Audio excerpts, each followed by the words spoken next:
سیدنا ابو ہریرہ رضی اللہ تعالیٰ عنہ بیان کرتے ہیں کہ رسول اللہ صلی اللہ علیہ وآلہ وسلم نے فرمایا، دو آدمی آگ میں اس طرح جمع نہیں ہو سکتے کہ ان میں سے کسی ایک کو نقصان ہو۔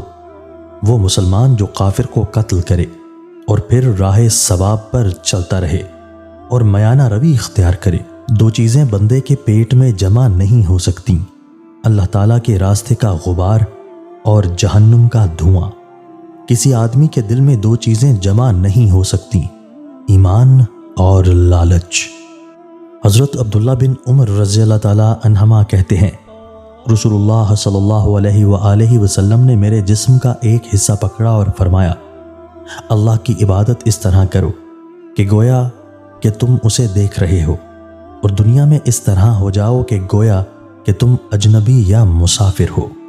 سیدنا ابو ہریرہ رضی اللہ تعالیٰ عنہ بیان کرتے ہیں کہ ایک آدمی نے رسول اللہ صلی اللہ علیہ وآلہ وسلم سے اپنے دل کی سختی کا شکوہ کیا۔ آپ صلی اللہ علیہ وآلہ وسلم نے اسے فرمایا، اگر تو اپنے دل کو نرم کرنا چاہتا ہے تو مسکین کو کھانا کھلایا کر اور یتیم کے سر پر ہاتھ پھیرا کر۔